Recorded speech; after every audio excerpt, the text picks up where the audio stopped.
Slenderman é um monstro de forma humanoide, muito alto, possui mais de 2 metros de altura, sua pele é branca e não possui traços faciais. Usa um velho terno escuro e uma gravata. Não se sabe se é a própria pele que se adapta a esta aparência ou se é uma roupa que usa para se camuflar. Suas mãos parecem humanas, mas seus dedos são mais longos e ossudos. Além disso, tem tentáculos, que podem se esticar até onde quiser. Ninguém consegue vê-lo a olho nu, pois não quer ser visto, mas além disso, é capaz de fazer com que alguns o vejam e outros não. Dizem que no início da sua forma de agir era muito agressivo. Perseguia suas vítimas incessantemente, até que as empalava nas árvores e fazia seus órgãos desaparecerem. Mas sua forma de agir mudou muito com o passar do tempo. Agora, Slenderman observa entre as sombras e espreita sem nenhum tipo de pressa ou interação, levando a alma da vítima pouco a pouco. Aqueles que persegue tornam-se esquecidos e instáveis. Logo percebem que não têm mais vida social e que se desligaram do mundo. Começa a ficar cada vez mais difícil sair de casa e muitos acabam perdendo o emprego. É uma criatura capaz de levar suas vítimas à loucura, e quando não podem lhe oferecer mais nada, desaparecem sem deixar vestígios. Dizem que o Slenderman pode ser detectado facilmente se estiver por perto, pois interfere de maneira estranha nos equipamentos eletrônicos e causa interferência em aparelhos de gravação, qualquer rádio, câmera, gravador ou televisão. É especialmente sensível à sua presença. Foi capturado diversas vezes em fotografias, mas sempre quando está muito distante das lentes das câmeras. Slenderman persegue crianças e adultos. Se a vítima for uma criança, geralmente no início se aproxima dela de maneira amigável e tenta ganhar sua confiança, para assim fazê-los desaparecer quando forem sozinhos para a floresta ou quando estiverem a caminho de casa. Na verdade, o personagem surgiu em um concurso nos fóruns Something Awful. Em 2009, os participantes deveriam postar uma imagem retocada que causasse terror. Um dos usuários carregou uma fotografia em que algumas crianças apareciam brincando no parque, mas ao fundo, escondido nas sombras, estava a figura do ser estranho e pálido. A imagem foi tão surpreendente que acabou ganhando um novo significado. A internet começou a lotar de imagens em que a figura sombria de Slenderman aparecia, e muitos começaram a lhe conceder habilidades especiais e a contar mais detalhes sobre ele. Obviamente, a história de Slenderman é semelhante a outras mais antigas, como a lenda alemã de The Grossman, um humanoide muito alto e assustador que vivia na floresta e levava crianças que se comportavam mal. Ou também a história do bicho-papão, que possui semelhanças com a sua. Essa creepypasta foi longe demais quando, em 2014, 2 garotas de Wisconsin se esfaquearam 19 vezes porque, segundo elas, teriam que provar algo para Slenderman. E após o assassinato, planejavam fugir e se refugiar na mansão do demônio na floresta. Felizmente, a garota que foi esfaqueada sobreviveu. A fama do personagem tornou-se tão grande que surgiram diversas webséries sobre o assunto, como Marble Hornets e Everman Hybrid. Em 2012, o videogame Slender The 8 Pages foi lançado e apenas um ano depois o jogo Slender The Rival. Em ambos é necessário coletar uma série de notas enquanto Slenderman os persegue, para assim se livrar da morte. Em 2016, a HBO lançou um documentário sobre as meninas que atacaram sua amiga, Beware the Slenderman. E tem feito tanto sucesso que em 2018 foi lançado um filme baseado na lenda de Slenderman. Sem dúvidas, a lenda de Slenderman é uma das mais aterrorizantes e famosas que circulam na internet e nunca parou de crescer. Mas lembrem-se, não acreditem em tudo que você lê ou vê na internet. Creepypastas são histórias inventadas e ninguém deve levá-las muito a sério. Finalmente era Halloween. Brian era um jovem que esperava ansiosamente para participar do concurso de fantasias de sua escola. Pensou em se vestir de Slenderman.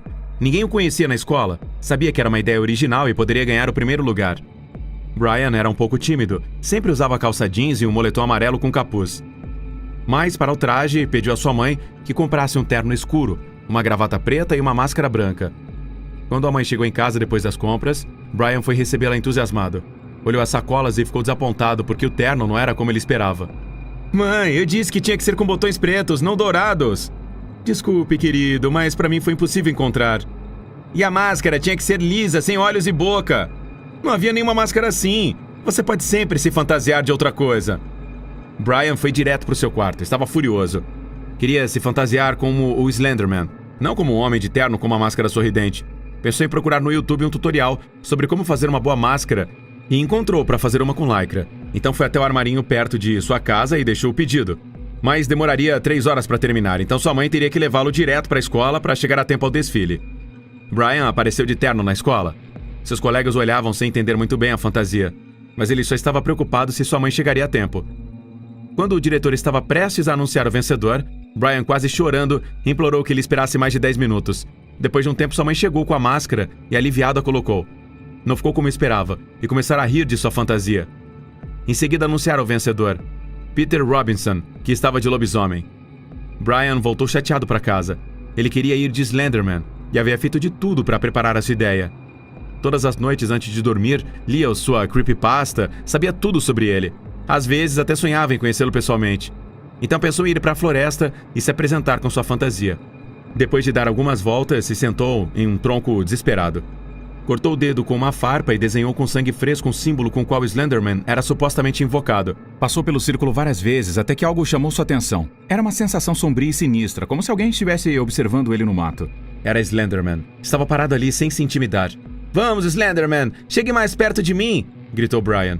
Slenderman se aproximou dele e removeu a máscara. Tirou um líquido preto espesso de um de seus tentáculos e desenhou uma marca em sua testa. A mesma marca que Brian havia gravado com seu sangue. Então desmaiou. No dia seguinte, acordou no seu quarto, pensou que tudo não passava de um sonho e desceu à cozinha para tomar o café da manhã. Ali, a sua mãe explicou que o haviam encontrado na floresta inconsciente, com essa marca estranha na testa.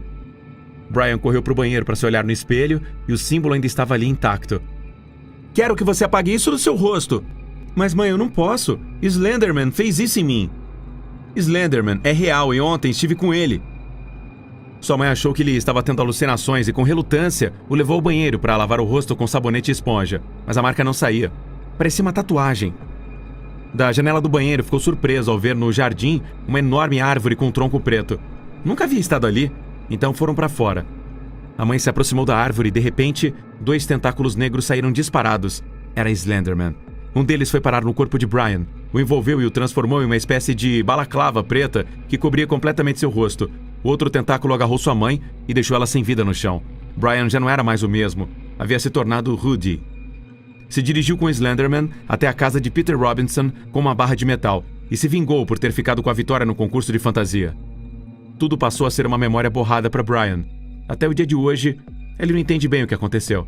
E o que Brian não sabe é que Rudy vive em seu interior e aguarda ansiosamente as ordens de seu mestre e Sr. Slenderman para agir novamente. Timóteo teve uma infância difícil. Seus pais foram mortos quando era pequeno. Ele os encontrou no quarto sangrando até a morte.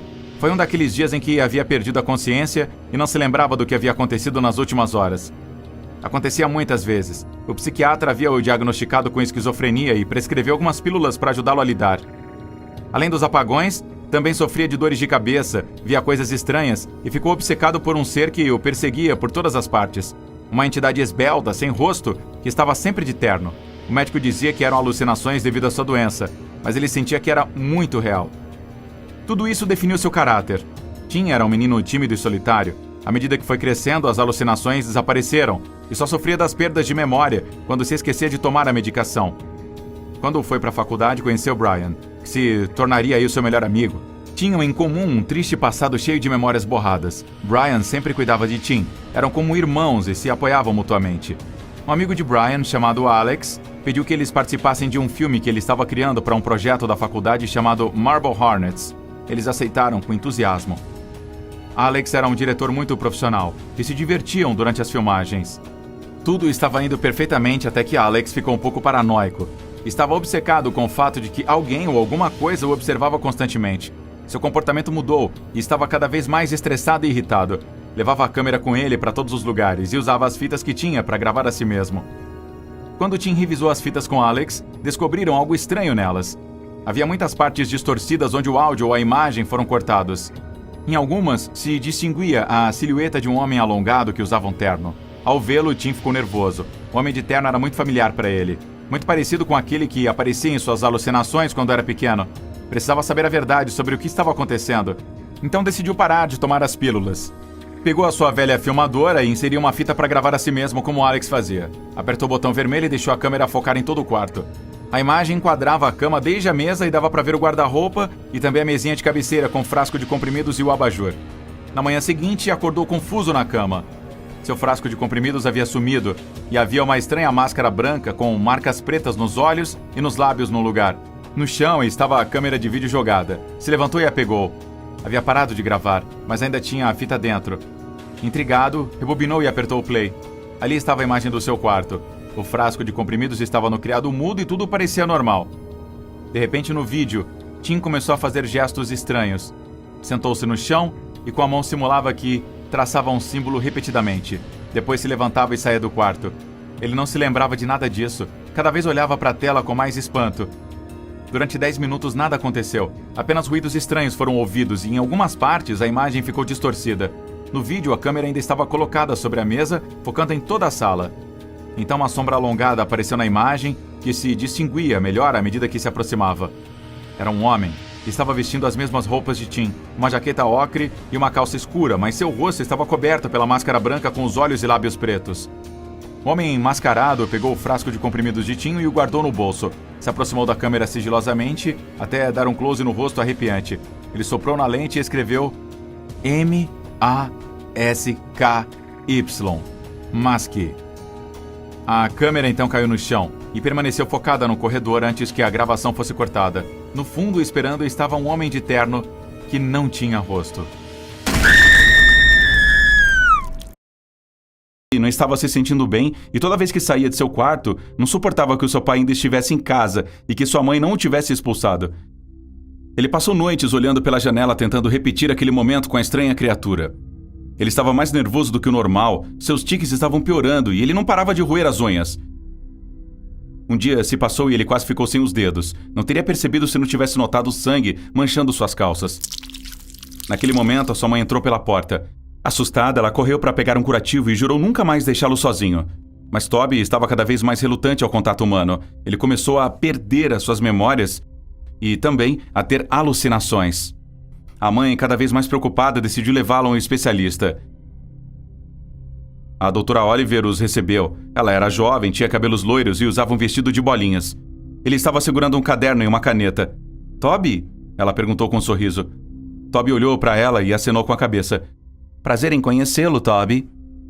A médica fez algumas perguntas simples. "Quantos anos você tem, Toby?" 17. "E qual é o seu nome completo?" "Toby Erin Rogers." "Qual é o seu aniversário?" 28 de abril. "Quantos membros você tem na família?" Toby olhou por um minuto. "Minha mãe, meu pai, minha irmã." "Eu soube da sua querida irmã. Eu sinto muito. Você se lembra de alguma coisa sobre o acidente, Toby?" Toby desviou o olhar dela. Sua mente ficou em branco por um momento. Ele sentiu um arrepio nas costas, não conseguia mais falar e acabou desmaiando. Ele acordou na cama do hospital. O zumbido havia voltado. Ele procurou à sua volta, mas não encontrou a criatura sem rosto. Era a sua irmã morta. Os seus olhos estavam vazios, a sua pele estava pálida e um pedaço de sua mandíbula estava pendurada. O sangue escorria por seu rosto. Toby não entendia nada, não conseguia parar de olhar para ela. Ele olhou mais de perto e encontrou a criatura alta novamente. Atrás dela haviam fileiras de crianças e adolescentes com os olhos completamente negros. Toby tentou gritar, tentou escapar, mas tudo escureceu. Ele desmaiou novamente. Ele acordou e tinha sido apenas um sonho. A sua cabeça girava sem parar. A raiva crescia dentro dele. Ele se lembrava da irmã e do pai. O ódio estava ficando cada vez mais forte. Ele tinha que fazer alguma coisa. Ele estava enlouquecendo. Ele se levantou, pegou seu moletom e saiu pela porta do quarto e ele pensou tê-la visto andando pelo corredor. Ele começou a andar silenciosamente atrás do seu pai. Seu corpo não parava de tremer. Ele percebeu que um quadro de segurança contra incêndio estava pendurado na parede. Ele quebrou o vidro com a mão enfaixada. Não sentiu nada. Ele agarrou o machado e a máscara, colocou também, havia uns óculos de fumaça laranja. Ele se viu no reflexo de uma janela. Estava perfeito. Ele começou a rir alto e seu pai se virou, mas não teve tempo de reagir. Toby estava com o machado levantado. O pai gritou pela última vez. O sangue começou a derramar e respingar em todos os lugares. O alarme do hospital soou. Toby sentiu a sua visão embaçar.